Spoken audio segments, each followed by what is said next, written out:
Welcome, friends, to another episode of the DPZ show. I am your host, DPZ, and with me, I have Mr. Rodney Vallejo. Is that how I say it? Yeah, Vallejo. Rodney Vallejo. He is a super Griffey collector. For folks that may not know that, but more importantly, he's a big-time collector in general. He understands the hobby space, has been navigating it for many, many years. So I think it would be awesome. I think most, and honestly, Rodney, I feel like I'd like to see more collector content. I feel like there's been a movement to see more collector content. That's the collector series that I ran for a little while on Dustin's show, and before on Luca Tiger LeBron podcast was kind of geared towards collecting. I wanted to talk more about that. I wanted to have more content in the content space focused around the cards themselves, people's actual PCs, cards they actually collect. To me, was exciting to look. I mean, I loved absorbing that kind of content because I like seeing the provenance behind the card, the story behind the card, the reason why people collect in the first place. That whole journey was always fascinating to me. So, I think it's right to get back to that versus just the hobby drama and all that stuff. So to start off, let's do this. Let's kick it off with your origin story. Like, how did you get into cards? What drew you to them in the first place? And what's your journey been like? So my journey has been a fun and a long one, but we'll start obviously at the beginning. It's not necessarily one moment, like a seminal moment or an aha memory. It was more of, I remember from some of my earliest memories. I've always been a baseball fan. My earliest baseball memory is in 90. I'm a Reds fan. So bits and pieces of the 90 World Series when the Reds won. But I also remember in 91 getting packs of 91 tops from Kmart. My dad would buy, and those are the ones with the stick of gum, and it was those cards and like true wax packs. And I didn't really collect at the time. It was a novelty. So in 91 I was 6 years old, and it wasn't until like 93-ish my mom started going to the flea market in Louisville, and there was a local flea market every single month. And she came home one time and bought a pack. Like, she goes, "Hey Rodney, I got you a pack of baseball cards." I'm like, whoa. And it was a pack of 93 Flair. Like, a picture that your mom, of all the things she could have picked out, she could have picked Topps, Score, Pinnacle. She picked out 93 Flair, which was like the super premium brand at that time. And I opened up the pack, and I was just blown away. I'm like, "Oh, these cards are amazing." And then it made me look through all of my, other cards from like 91 Score, 91 Topps, etc. And there was all just in a shoebox. And at that time, like I said, I'd always been a baseball fan, and I'd started watching, the Blue Jays were in the World Series, and those are some of my other early memories from baseball. And it was around that time when I started hearing about Ken Griffey Jr. Now, I didn't have cable, so I had to read the newspaper and would find out about I learned how to read a baseball box score, and that is how I first started understanding, baseball statistics in conjunction with what I would see on late, local news channels in baseball. Right. So I started hearing about this guy, Ken Griffey Jr., and I'm like, "Oh, this guy's looks really cool." And the very limited amount of time that I see him. And at the same time, I start seeing him on baseball cards. I go through all my baseball cards from 80, 90, 91, 92, and I set those aside. And then I go with my mom one time to the flea market. And at that time, the flea market, I guess, the zeitgeist of the times, there were card dealers everywhere in the flea market. So I was like, "Whoa, this is amazing." So I'd always kind of had an interest in baseball cards. Always loved baseball. I started kind of following Ken Griffey Jr. And then around 93 is when he had his first, breakout season. He had over 40 or at least I think 40 home runs. Or is it 45? I know you can check me on that one. So he was like an up and coming rising star. And then I started going to the flea market more often, look for just base Griffey cards. And then the other thing is, my best friend from childhood, he also collected baseball cards. He collected Tony Gwynn And he asked me, he's like, who's your favorite player? And I never actually thought about it. And I was like, I like this guy, Ken Griffey Jr. And he goes, all right, cool. We'll like look for them at, flea markets. And then that's also the time of the mall card show. So all these things kind of came together because by 94, I'm in 4th grade now. And I was a full blown, like, I collect Ken Griffey Jr., like it's cut and dried. So then from, all throughout the 90s, it was kind of a standard thing for anybody who in 94 now, I'm 9 years old. You look through the Beckett as a kid, you see what you see at like a local card shop, your local mall card show, or in my case, I got to luckily go to a flea market, and you see cards that are like, whoa, you're like 94. You just start like, that's around the time of Fleer Ultra came out with etched foil. And that was like the big thing on top of gold foil, which Pinnacle put out and Score. And, that was also the start of like when you would start getting inserts. So inserts were kind of the big thing. Parallels, not so much. So then all throughout the 90s, it turned into, I would chase what looked amazing. And those cards actually still resonate today. It's just why the 90s is so popular for a lot of other reasons too. And it then became, what could I get that was in my $10 budget every time I could go to, let's say, a flea market every month or a card show. Then my parents were fortunate enough. I was lucky enough for my parents to even give me money to spend. Then like towards the late 90s, when everything started becoming crazy, like the masterpieces came out and you start seeing some of the most still amazing designs, like I alluded to earlier. On top of, Griffey is now an MVP from 97, best player in baseball, pop culture. He's on, Simpsons, Fresh Prince of Bel-Air, Nike commercials. I still have the Griffey in 96 pin like on my desk. And at this time, I'm like going after cards that I think are, they're not just base cards, but I still have a list of all the rare cards, like precious metal gems. And, back then I saw what one looked like, and I was like, that's a cool card. I obviously didn't know that would be what it is today. I didn't have that, and I had no shot at that in the 90s. But then it was just cool to see those cards and those designs, because every month the new Beckett would come out. You'd see the new set, and at the card show, I would be like, whoa, let's see what the new Topps Gold label release looks like for this year. Well, let's see what the next Pinnacle Dufex design is for this year. And like every single month, it was like a new thing of, whoa, what are they going to do card company wise to one up the other card company or the previous year's brand on insert, design, rarity. So yeah. And then by 2000, I was in, starting high school. So I kind of tapered off. My best friend and I, we went to the same high school. And obviously we started focusing on other things like driving, girls, or some people, maybe it's happy we started drinking, whatnot. But I then took a break from like really going to card shows and going after Griffey. It also doesn't help that during that time he was traded to the Reds, obviously in 2000. That's one of the best sports memories of my life. I still have like the newspaper clipping my dad got from Cincinnati. It's one of the worst sports memories in my life, so it's interesting that we have such different perspective. Whenever I talk to Mariners fans, I'm like, oh man, I try to be empathetic, because I didn't have that magic that you all got to experience. Again, like going back to what I said about reading about Griffey, because I didn't have cable, I had to read about him in the newspaper. I would find out about what he did, 2 nights ago, 2 days later, because there was a Pacific, delay. So it's crazy. Like now I kind of have or even as I got older in high school, I kind of got understood the perspective of what Griffey did, not only for Seattle, but for the 90s baseball. And it does make me, sad, because as a Reds fan in 2000, I was like, please, and then I saw it and it was like the greatest day ever. But obviously what I was alluding to is when that happened, then from when he was injured pretty much from 2001 to 2004, I don't think he ever played more than 108 games. Again, right. That's also the same time I was in high school.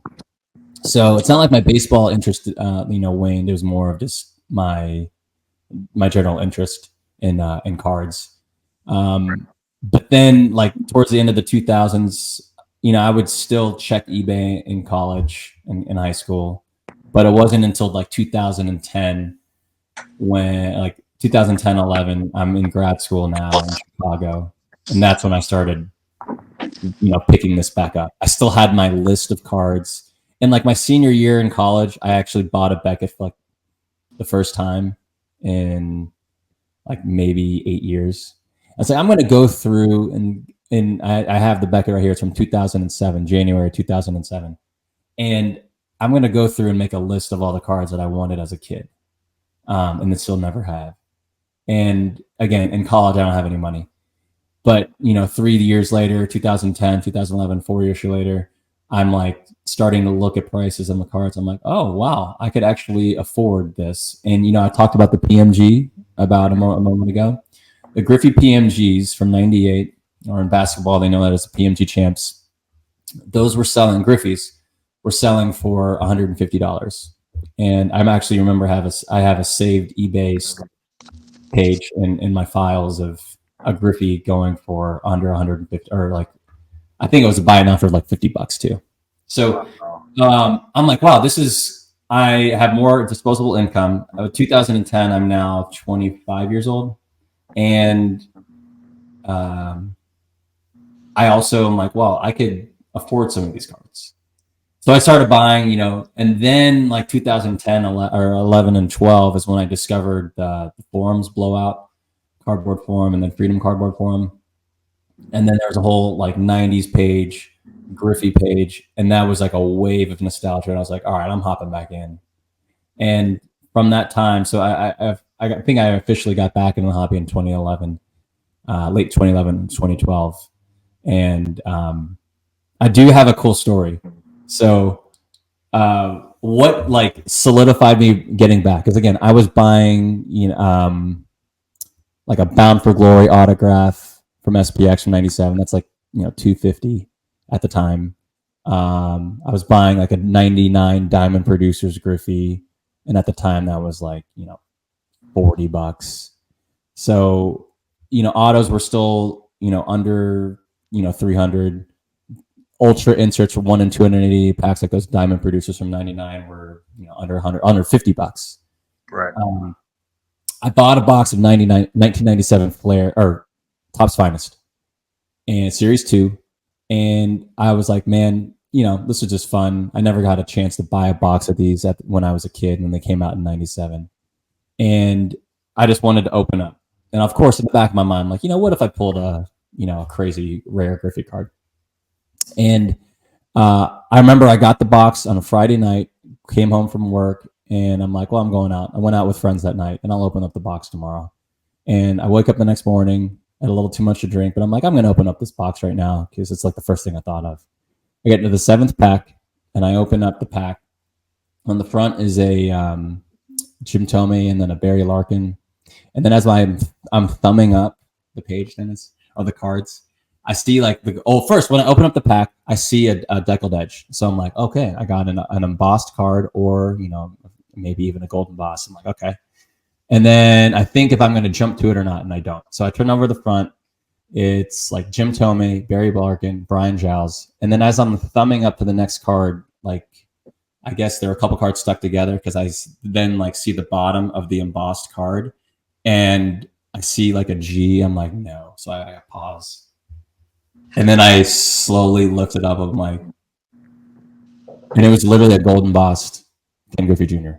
Wow. And I was by my roommates were not even there, and my head was pounding, but from the night before. But I mean, I ran around like Tiger Woods in the 95 Master or 97 Masters, just fist pumping.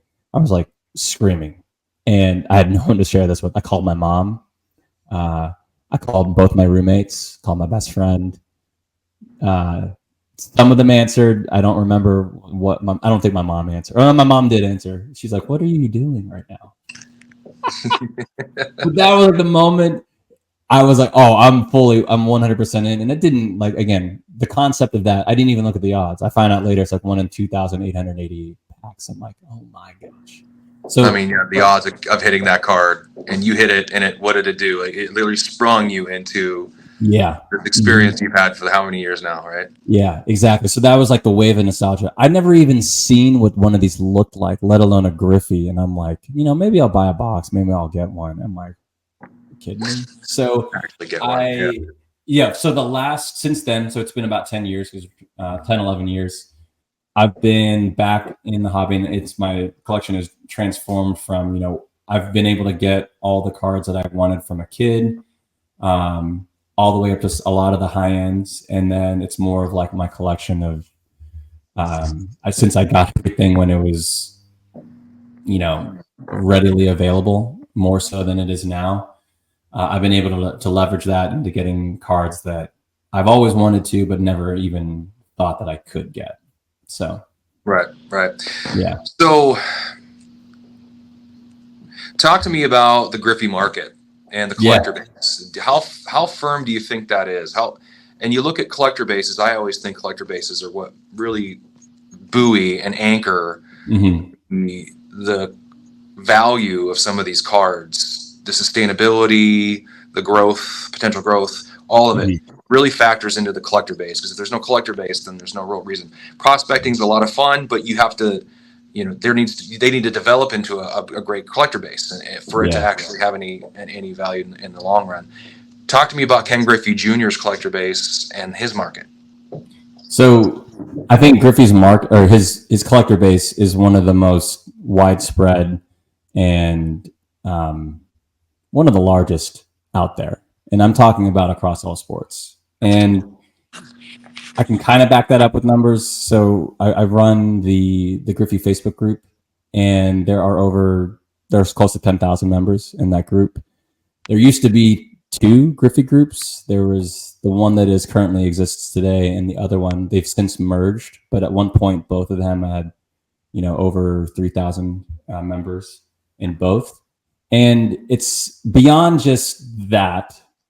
Like I talked about Freedom Cardboard Forum, there was a Griffey collectors page on that forum. And this forum, for anybody that doesn't know, it came after the Beckett forums. And Beckett forums came out after the AOL forums. So this is all from what I've learned. I wasn't a part of the AOL forums because that was like 97, 98, maybe even earlier. At that time, I was 7th and 8th grade, didn't even have access. I had Instant Messenger, but I wasn't on there to look at baseball cards. After that was Beckett forums, and then again as my time when I was away. And then the Blowout and Freedom Cardboard forums came out, and I just remember the Griffey forum or thread was like from the mid to early 2006s or 2000s. So with those, I saw so many collectors that were posting pictures of the cards on the forums. And then fast forward to today, the forums aren't there anymore, so they've been transitioned to the Facebook groups. With the advent of Instagram and the people on there meeting, even more people, it's like kind of akin to when all the collectors just, had eBay at their disposal in the mid 90s. It was just like a treasure chest of like opening of all the people that you're going to meet. But over the years, from the forums, I got to meet a lot of who I call the OG collectors. And, these guys ranged from young, medium, old in age. And then a lot of them now have sold off. And I'm thinking, like, off the top of my head, there have been at least 10 guys that have sold off in the last 7 years. And these aren't just, regular, these are like well-known Griffey collectors within the circle, the Griffey circle. And usually that's a problem. We were talking about collector bases, and I'll get to the market too, but I think this builds into the market. Yeah. The Griffey collectors, even though the bigger guys who had been around for so long, it was kind of carrying the torch in the 90s, 2000s, and even the late 2000s and in the early 2010s, they've all been, there's like a new wave. And, I would be part of that wave because, like I said, I got back in like 2011, 2012. But it's not like I came out of nowhere. Like I told you, a lot of the guys that I met in my age range had a very similar story. whether it is you started in the 90s, you took a break in some way or some reason, and you come back, 25, 30, 35, a lot more disposable income. So I think about that now, and then I'm like, well, what's the future going to be? But then, like, in the Facebook groups, it's like new collectors every single day. They're like, or a guy's like, hey, I've had these cards in a while, and I'm going to get back into it. Because if you don't have, if that turnover isn't replaced, it's almost like a succession plan, for a company, then yeah, it's going to go away. And, I can speak to the cow ripping market, for example. I have a good, like 2 or 3 good close hobby friends from that are also Ripken collectors, and that's an unfortunate thing. And the Ripken market in the last 5 years, it's not like it's on life support, but there was a time when, why are all the cow collectors selling off? Okay, they have their reasons, but the influx is not there, and that's changed. And more recently, there's a more handful of them now. But whenever you see that base go away, that definitely has an impact on it. So back to Griffey, and the Griffey market right now, it's on the decline, if not stabilizing. And, my optimistic view, I tend to be an optimistic person, is I think it's stabilized because we've seen a lot of movement since the beginning of this year. And some contextual factors beforehand, pre-2019, from like 2013, and this is a very big generalization, 2013 to 2019, Griffey has always been a slow incremental climb in terms of value. It would go up organically, level off, up organically, level off. And whether that is because a collector, like I said, is selling off, an OG guy, or there's an influx of new blood, what I always say, new collectors, or a combination of the both, or a combination of someone else, a lot of other people's, whether they are new blood or not, they're a new collector to the Griffey market, whether they're new in general, never collected Griffey before, or they'd always had been as a child and now they're doing. That created the Griffey market organically. And since then, I've been on pods, dating back to 2018, 2019, where we even like ranked the tiers of the 90s collectors or 90s players. Yeah. Where are they in terms of value? And it was always Griffey, Jeter, Thomas, Ripken, and Piazza. And now Bonds is probably competing with Jeter. Griffey's still at the top, but it's always been because of his popularity, like I talked about, his pop culture, in addition to him being the face of the 90s, coupled with all of those inserts and designs, unique innovations we'd never seen in the hobby. It was like a perfect storm for Griffey to represent that. And it makes sense that why he's there, but on top of being popular, but he has a huge collector base. But when COVID hit, that spiked everything, of course, but his prices went, astronomical. And they even stayed through that through post-pandemic 2021, 2022. Things were still riding high. But just like we're seeing now, everything on Card Ladder or everything, public sales data, whether you're in person, eBay's, comps, whatnot, PWCC, Golden, the prices are down and they're lower. And I think that's a good thing. It's necessary. The correction was needed because there was so much money sloshing around from the U.S. economy. And I think the baseball cards that trickled down into our hobby, and that's where you see now a debate that still rages about collector versus investor, or who's buying in. Like, are all the people, like the celebrities that are buying in cards during COVID, like The Rock's rookie card from Timberland, or Serena Williams' rookie card from tennis, reaching all-time highs never before seen. And you see, and the Golden Show on Netflix is great. It's bringing more attention to the hobby. But all of that excess money, you're still seeing the repercussions of what happens when there's a boom and you call it a bubble, And there are other factors within the Griffey market, or with the Griffey market and Griffey collectors. There were people that were selling off too during this time, introducing cards that had never been before, that rarely are ever for sale, that are for sale. And that had an impact and a ripple effect on, if I see a card that is never before seen, and then I see it pop up again in another 2 months, for example, or 3 months or a year later, that's going to have an effect on the price. Like people are like, oh, that's available again. It's just like what you see right now. You know, some guys on Instagram, they're showing the same Tom Brady championship ticket sell for the 5th time in you know, not 6 years, but like 18 months or something like that. And I think that contributes to it, in addition to the correction that was needed from all the money and the new blood and the people who are spending money. Because I think the other factors that get lost in there are there still have been, or there have been and still are a lot of crossover collectors from other sports that are like, hey, I want a piece of Griffey in my collection. And whether that is because, you know, they're investing or they're collecting, you know, that's up to them to decide. And I don't hey, I'm happy with whatever you're doing. I don't judge anybody on that. It's more of like those people who collect Griffey, they're also here to stay, and they're also fighting with, you know, the people who are investors, so they may get lumped in erroneously in that. So when you have things that are going on economically outside of, you know, the baseball card industry or the sports card industry, so COVID and stimulus money, that's going to influx and everything being shut down. That was a big reason why everything with the market inflated across the board, especially Griffey because he's at the top of the market. It's come down significantly. And it, like I said, it is still coming down. Some of the cards that sold at Golden or PWCC last night were a little bit lower than I thought. And even some cards like Jeter's Masterpiece, you know, that's selling for less. Even though it's still on the decline, I'm like, get all this correction, let it happen. It was needed.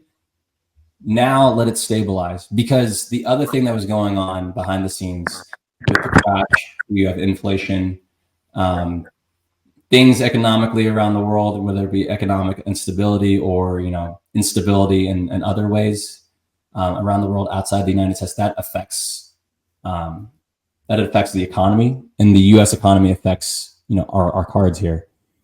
And I mentioned it earlier, there are collectors who are crossover that are coming in and providing that stability to the Griffey market. There are collectors like you and I, Griffey, that are still here and providing that stability to the market. And you always see that, you know, in a lot of the content, people on social media are always saying the collectors are the lifeblood of the hobby, and that's true. We're still here through the ebbs and flows. On top of that, there are still new Griffey collectors. I mean, there are guys that I didn't know a year ago in the Griffey group that I know now, and and it's not just all, it's high, medium, and low end ranges of the Griffey spectrum. So those things are happening at the same time as the market going down, and all these cards that are selling for lower prices than they were, you know, during COVID. Now, who knows where those are at now, and at least, you know, you see the rise and the fall of the cards.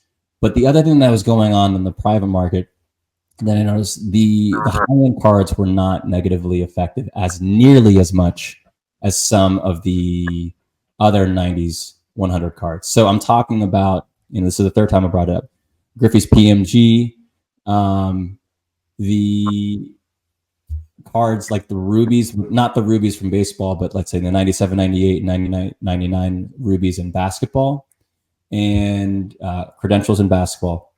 So those aren't necessarily Griffey market cards, but those high-end, those niche markets within the high-end community, those actually were stable, if not higher, than some of what you're seeing publicly on sales data. So that's kind of the insight. And like, when you know people who are buying that, you're like, oh, wow, you're not affected by that. And I know that's not the general masses, and that may not even be relevant to, you know, some people that are listening here, but it's not all doom and gloom, even though you know, I very strongly acknowledge that it is down. There have been some areas and pockets of the market which have remained stable and strong, and it is because of collectors, crossover collectors, new collectors, but all the same, they're all collectors. So, and people need to understand too, Rodney, is that you're moderating this group, so you're accepting in new members and vetting them and all of that. So you get a front row seat into the people that are entering into the space, and you can see how serious they are and the questions they're asking. And you get into the kinds of group, you just get educated. There's a lot of folks that are still learning, right? And we all are, in a way. Yeah, I am too. Yeah, we're all learning. Yeah. There's card, and that's what makes it so exciting, is that you can uncover these amazing cards that some people just don't know about. This is one of those episodes I highly recommend folks listen to again. There's so many good points you made overall about cards, about the collector base. There's a lot of people that like to say, look at me, this is what I've said, look at me, look, this is what I've said. But then there's just people that just go, hey, I just go listen to this person, go listen to that person, collect all the information and come to your own conclusion. I think listening to this over again, this might be one of the first I'll actually go back and listen to. So normally I don't listen to my own episodes. It's always kind of weird. Nothing against the guests at all. It's just, I just don't like hearing myself talk. Yeah, I want to listen to this one now because there's so many great points. So now that we're talking about being educated on cards and all that, and the Griffey community, and I could speak to that, it's unbelievable. And it really gives me a lot of confidence buying some of the cards and not worrying about the value so much in the future. Of course, I'm focusing on, as you know, I'm focusing on fairly rare cards, rare, not just rare and high grade, just rare in general. Yeah. Where I'm focusing on maybe dialing back from a 10 to a 9 just to get another rare card. Yeah. So talk to me. Let's walk through some of these cards. You picked out 10 cards. Yeah. Because we're going to do this. We're going to go all the way back. We're going to really stay true to the roots of what I've wanted to do with content. And we're going to have true collector content here. We're going to walk through some cards. So you have, and you can share your screen if you want here. Yeah. Okay. So let's walk through 10 cards that you feel are rather obscure, but do have provenance. Yeah. Okay. So let me share my screen here. All right. So Rodney, tell me what am I looking at here? So this is a 1998 Pinnacle Plus Team Pinnacle Mirror Gold. There are only 25 of these. And kind of the history and backstory is that most importantly, this was a stealth insert, meaning that it was not announced on sell sheets and it was not in... You couldn't even see it on the pack odds. So when you look at a pack of Pinnacle Plus 98, the last and the card with the highest insert odds was a Team Pinnacle. And then they didn't tell you, however, what a base team, there's a base Team Pinnacle, a gold Team Pinnacle, and then a mirror gold Team Pinnacle. So the odds that you see on a pack of Pinnacle Plus just tells you the odds for a base Team Pinnacle. And what those look like, if you look at the Larry Walker side, a base Team Pinnacle would look like where the gold is, it's red. So it's red and white. But there was a unique piece to it because there was a version of a Team Pinnacle base where Larry Walker had a foil side and then Griffey had a foil side. So technically there was a Team Pinnacle. There were two base Team Pinnacles for each player. And these cards are front and back. So there was a Griffey that was red and white with a matte finish. Then there was a Griffey with a red and a white with a foil finish, silver foil finish. And then obviously on the other flip of the coin, no pun intended, you have a Larry Walker that has a base red and white and then a Larry Walker foil red and white. And that's just the base Team Pinnacle. Then they had a gold Team Pinnacle parallel. Again, this is the first of the two stealth inserts. That would look like what you see in the Larry Walker. It's gold and white with a matte finish. The other side, Griffey, would then be gold and white with a silver foil finish. Again, silver foil, but it's now gold instead of red. So that makes it now 4 variations of each player. You have the red and white with a foil, a red and white matte, gold and white matte, gold and white foil. The fifth or the second stealth insert was the mirror gold. So that's what you see here. And there was only one side of the card that had the mirror finish. Selfishly for Griffey, thankfully it was Griffey. Larry Walker, unfortunately, does not have a version of the mirror gold where his side is with the mirror finish. So that's very confusing. That's a lot of information. It took me a while to even understand that too. So just know that there are 5 variations of the Team Pinnacles for every card in the set. But the 2 stealth inserts the mirror and then the gold version of the Team Pinnacle are pretty cool. The other thing is that the mirror golds were numbered to 25. They're not serial numbered. Pinnacle brands usually did not serial number their cards, if at all, and that was always kind of a knock on them.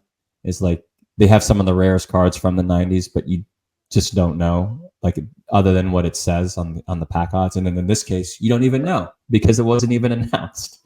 The cool thing was these were the stealthness was intentional from what I've read. And also, Pinnacle Plus this year was the second to last release before Pinnacle Brands went bankrupt. Pinnacle Brands went bankrupt in late July, early August of 1998. Pinnacle Plus came out, I believe, in right around that same time, if not in the same month of July. So these are, sorry. What's the known print run for these? Oh, 25. 25. Yeah, there's only 25 of these. Of every card in the set, there's only 25 of the mirror golds. There's no print run announced for the golds, so people just kind of guessed, and you just based off of anecdotal stories there. So yeah, this is probably one of the best looking cards in hand ever made, and that's not an exaggeration. Like the holofoil tech that Pinnacle used in 1998, I think is better, way better than a refractor, better than anything else that Ultra or anything from Fleer Skybox put out. Just from a simple holofoil perspective, it's like one of those things where I just have to show you in person, in hand. Or if you have one in hand, you're lucky enough, then you can see. Because this capture right here is pretty wild. Like, I didn't do anything special. I don't do anything with editing on photos. It's like, this is just natural sunlight and how I was able to capture it. So it's pretty cool. I got a spectrum. Yeah, it's gorgeous. It's like a work of art. It is amazing how that plays. Yeah. So, are there any for sale, or if anybody were interested in this card? I mean, you're gonna have to pry it from a collector, I imagine, right? Yeah.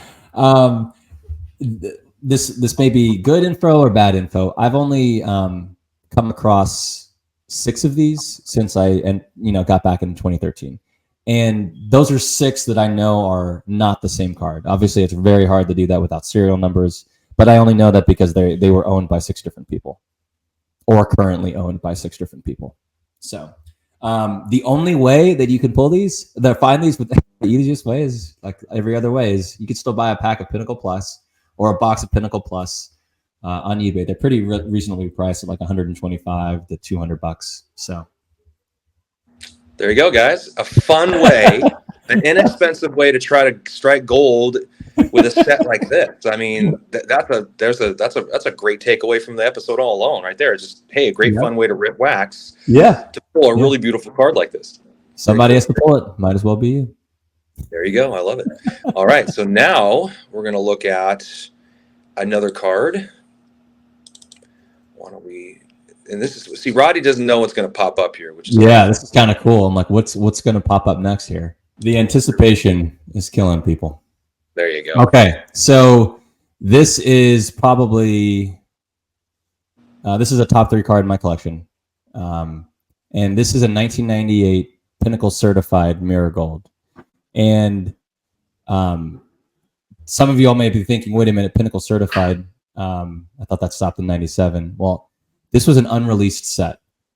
So in 1998, right after their bankruptcy, like I talked about, Pinnacle went under in late July, early August of 98. There were 2 sets that were already actually printed and produced, 98 Select and 98 Pinnacle Certified. So they were ordered, and according to the bankruptcy courts, they being Pinnacle Brands, and at this time, Pinnacle Brands was already bought by Donruss, which was also the parent brand of Leaf. So Donruss Leaf Pinnacle is what I colloquially always refer to them as. This set, along with 98 Select, were supposed to be destroyed, according to the bankruptcy courts from the United States. They're told that they had to destroy all assets and could not resell. But whether or not that happened is something I'll never know, because I never worked there. If I ever talked to a former employee from Pinnacle, I would be a fanboy. I've tried. But in my opinion, thankfully, some of these made it out. Other people don't like, but they made it out, and I respect that opinion as well. However, I think this is the top 3 card in my collection in terms of like the look. And Pinnacle Certified had always been my favorite, one of my favorite brands in general for the 1 year that it existed. Before it was Select Certified in 95 and then 96, and then it became Pinnacle Certified in 97. But 98, this is what the gold looked like, and this was the one of 6 parallels in the set that were planned. It's mirrored what happened in 97. You have a base, then you have a certified red, then you have a mirror red, you have a mirror blue, then you have a mirror gold. I think my math's off. That's only 4. But in 2017, there was a former Pinnacle employee that a collector found in the hobby, and this former Pinnacle employee had one complete master set of 98 Pinnacle Certified, 98 Select, and a lot of unautographed proofs from 98 Donruss Signature, and also a lot of proofs from 98 Leaf Rookie and Stars.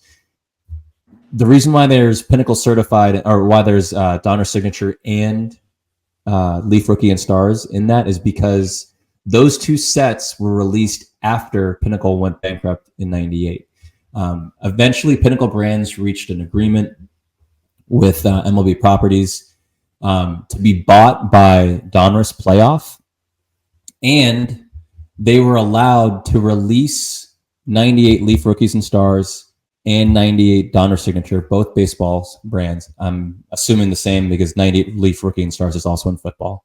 But they were allowed to be released because Pinnacles, they were bought by Donruss, by Playoff brands. I said Donruss Playoff. They eventually merged and became Donruss Playoff, but Playoff allowed essentially Pinnacle to release them.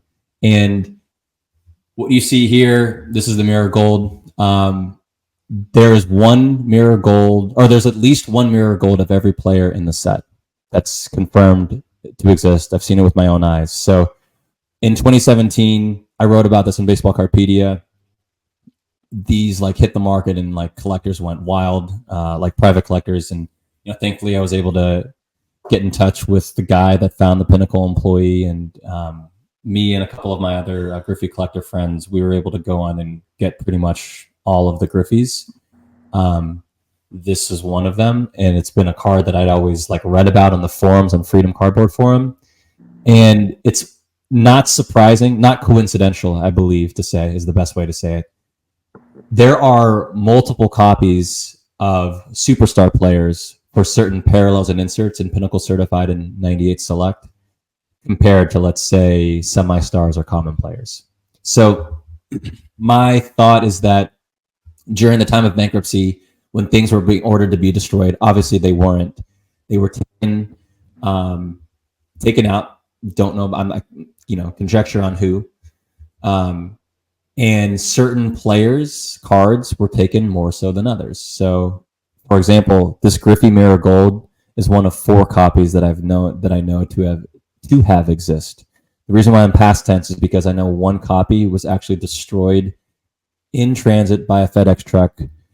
The unfortunate buyer had it run over by a FedEx truck, and he showed a picture of it on the FCB boards, and it was probably the most disturbing thing a hobbyist can see done to a baseball card on accident. So, but there are 3 other copies that I know exist. But then, for again, not just focusing on Griffey, every other player in this set, you can read about it on Baseball Cardpedia. That sounds very markety. I'm not trying to plug the site, but you can at least see the checklist and see everybody in their set. Every player in their set has at least 1 mirror gold, 1 mirror red, 1 mirror blue, 1 certified stars, and 1 base card that exists. So, very cool. Very cool. Mm-hmm. All right, so we'll stop on this one, and we'll grab another one. Try not to talk as much, Dennis. That's okay, man. Oh man, I'm just I could just talk about these all day. I know you could. Okay. That's what makes it great. We might have to do a part 1 and a part 2. Hey, and if you want to stop at 5, that's okay. These are incredible. And so this is 2006 SPX. This is the winning big materials insert, parallel of an insert. So it's a parallel of the insert winning materials, which has been a staple insert offering by SPX since 2000, I believe, is the first year that they 99 SPX. And what they did in 2006, that was the year, the first year of the World Baseball Classic, and they created a parallel to the winning material set called Winning Big Materials, where you would see the front of the card is on the left, and then on the back is you see two pieces of the jersey. Unfortunately, the back of the card of every single Winning Big Materials is a plain color jersey swatch. So, yeah, the United States jersey is what they use in the United States here for Griffey. Other countries like Colombia or Venezuela may have had like a different color, at least better than white. Excuse me. However, on the front is where you get the crazy awesome patch. And these are numbered to 5 only. And for Griffey, I've seen 3 of his 5, and 2 of the 5 patches are nameplates. So this is the R from his jersey. I've seen the one that sold on Heritage Auctions, I think last year or early this year, was actually the G from his nameplate, which is pretty cool. The other Griffey patch I've seen on here is part of the S, where the S and the A meet on the USA jersey. So you get the red, white, and blue combination on the patch. But while the Griffey is awesome, because I love everything World Baseball Classic. In the World Baseball Classic, Griffey also had an amazing series, even though we lost. Still a sore subject to me. The other countries' players had some of the most insane patches you will ever see from any set. Specifically, Ichiro. I've seen a picture. There's one collector with all 5 Ichiros, which is not surprising and also surprising at the same time. Right. The Ichiro patch, all of them are absolutely insane. It's like 3 multicolor patches, and it's all not just from a nameplate of Ichiro, it's from actual multi-layered patches on Ichiro's jerseys. I've also seen patches from, I mentioned Venezuela and Colombia. They have, or Venezuela specifically, there's one where you have the World Baseball Classic logo as one of the players. I think Puerto Rico and Dominican Republic, there's a Soriano version one I've seen. It's just, if you look it up, they're in previous sales within the, on Terra Peak on eBay. You can see some of the crazy patches, but this gets lost in the 2000s game used overload and glut of game used material. But these are obviously, to me, stand out because it's from the World Baseball Classic. There's only 5 of them. It's a jumbo patch, which jumbo patches at the time were becoming a little bit more prevalent from Upper Deck. I think Upper Deck did one of the first jumbo patches in 2002, even though it wasn't called a jumbo patch, it was called a super patch. So those are one of my favorite ones from the 2000s. Oh man, okay. So this is the 1998 Pinnacle Certified Epics Moment Emerald. So this came from the 98 Pinnacle Certified set that I told you was a bankruptcy set. A little bit of background about Epics. This insert set was a cross-brand insert across Pinnacle, Score, Zenith, and what was supposed to be Pinnacle Certified, all in 1998. So every player had 4 versions: an Epics Play, Epics Game, Epics Season, and Epics Moment.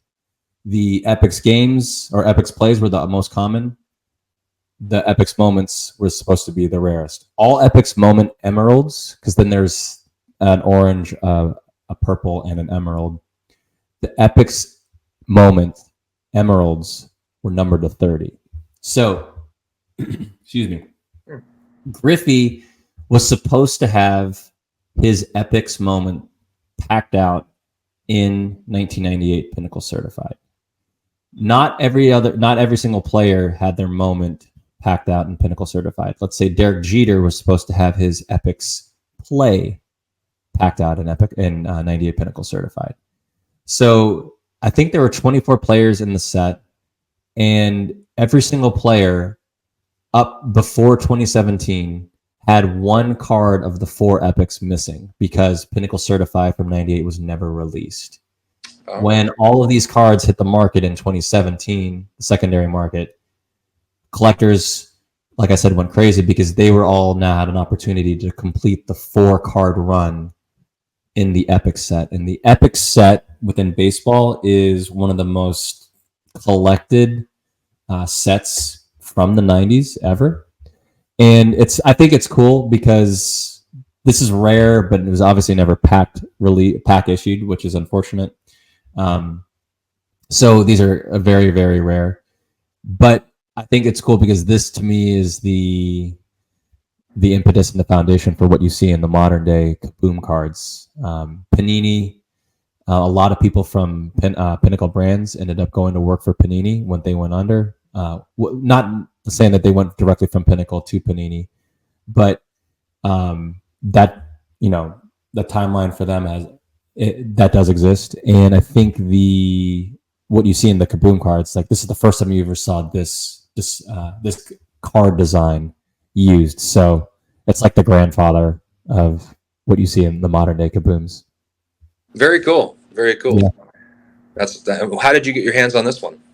This is also from the same guy who I told you he got the cards from the former Pinnacle employee, and me and a couple of my friends, Griffey collectors, all went in on it together. Oh man, okay.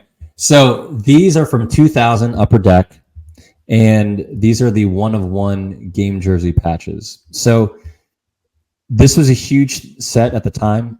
It's one of Upper Deck's most recognized and popular brands because in 99 and 98, they first introduced game used jersey cards. And then they started introducing, game used autograph jersey cards. For Griffey specifically, his were numbered to 24, extremely rare, extremely low. But then in 2000, it was the first time that they came out with pack issued patch cards. So it was like they took it one step further. And at the time in 99, 2000, the hobby was in a frenzy for game used memorabilia being put on cards. Bats, jerseys. It started with Frank Thomas. He had in 1997 Leaf, there were some game used gloves, headbands, ball caps. But jerseys and bats were the most commonly seen, and it was pretty cool at the time too with McGwire and Sosa in the home run race. And then you saw Babe Ruth's card, a bat being cut up and put up on a card. But the first patches were here in 2000 Upper Deck, and these were crazy pull odds. 1 in 7,500 packs for Series 1, I think, and then Series 2 packs in Upper Deck were 1 in 10,000 packs to pull a jersey card or jersey patch card.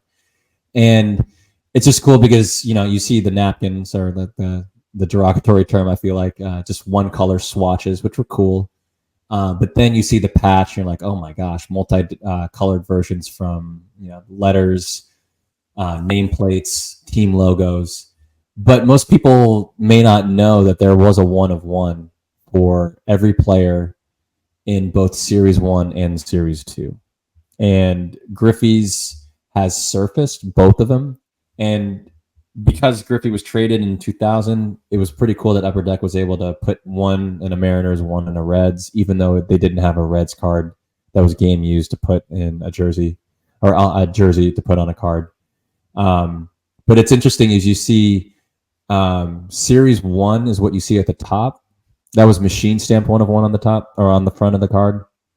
The Series 2, those are numbered, at the bottom right in blue Sharpie, which at first glance is like anybody could do that because the non 1-of-1 jerseys patch cards look the exact same for the design and everything. But on the back, you can't zoom in, but you'll see that there's text on the back of the Reds one. It says you've received a 1-of-1 patch card of Ken Griffey Jr.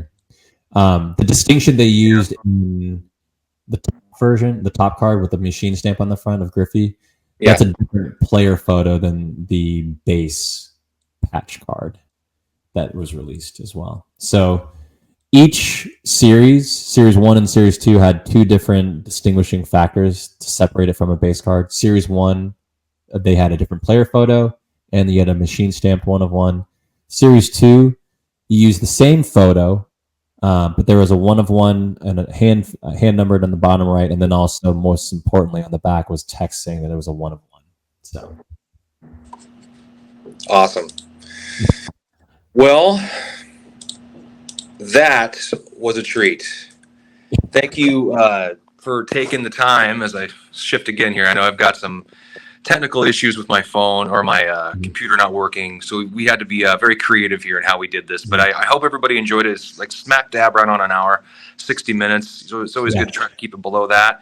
Roddy, thank you so much for joining me. We're going to have to do another discussion. I'm totally on board. Dennis, I can't thank you enough. I'm very happy, thankful that you had me on. I'd be happy to come back again. We can do the other 5 and just talk again more about Griffey Market, collectors, and then just the hobby in general. So, we definitely can. We'll look at more cards. We'll talk more hobby.